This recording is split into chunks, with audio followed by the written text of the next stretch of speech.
I'm Mark Hall. We're closing in on the November 5th election, and many believe the race for the White House is going to be close all the way through the finish line. New polling from the Hill and Emerson College shows Vice President Kamala Harris and former President Trump nearly tied in the major swing states. And right now, the former president leads in Georgia, North Carolina, and Pennsylvania with 49% to 48%. In Arizona, he leads 49 to 47%. Now, those surveys are within a 3-point margin of error in those states. Both candidates are deadlocked at 49% in Michigan and Wisconsin, with Harris leading in Nevada.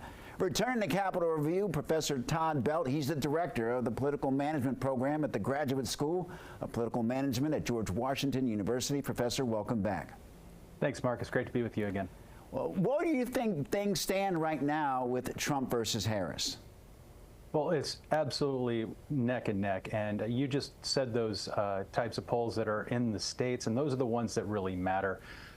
We have a close race, just like we did in 2020, where it was only decided by 43,000 votes across 3 states, and 2016, where it was only 77,000 votes across 3 states. It's really going to come down to a crucial few of these 7 that we're looking at. Do you think the hurricanes, especially the latest Milton, may have taken the spotlight away from the campaigns? Can we assume that both campaigns will continue to ramp up their efforts?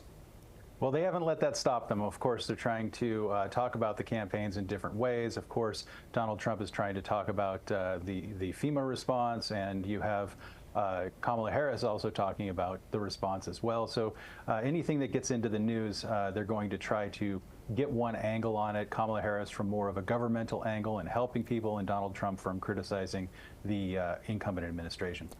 What are you expecting from both campaigns moving forward? Is this about saturating those swing states with campaign ads, or does the ground game still matter at this stage?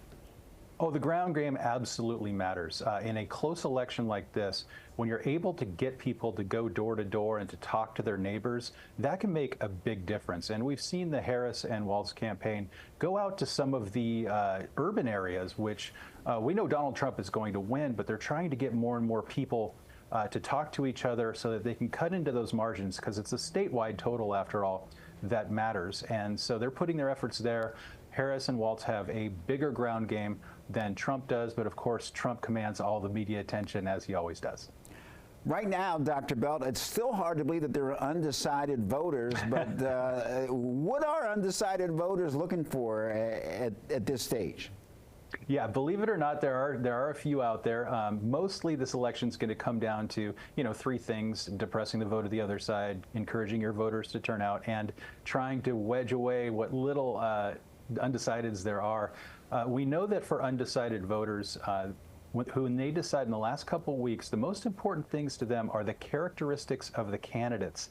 And in our own GW Politics poll, we were asking people about that, and we found that Kamala Harris was winning on honesty and integrity and trustworthiness, but Donald Trump was winning on things like leadership. And so it just really matters what's going to happen in his last few weeks and how people make their decisions. Remember, in 2016, when Comey reopened the investigation into Hillary Clinton's laptop, people broke 2 to 1 in that final week for Donald Trump. And that's because that really cut into the perceptions that people had of her as a leader and being trustworthy. That might be absolutely critical this time around.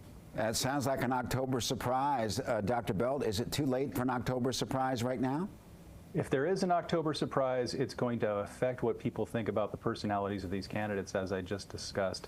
It's never too late. Remember, that Comey investigation happened on the weekend before the election. And quickly, Dr. Belt, you just came back from a trip out of the country. Tell us where you were and tell us about the interest level in our election. Thanks so much. I was on a State Department trip to New Zealand, and I was talking to a bunch of civic groups, universities, and government officials about our election, and they are so enthralled and had so many questions about what's going on, both about our system and who's ahead and who's behind. And they kept reminding me, go back to the U.S. and tell everybody that what happens in your country affects all the rest of us, and we're watching too. Dr. Todd Belt, thank you very much for joining us.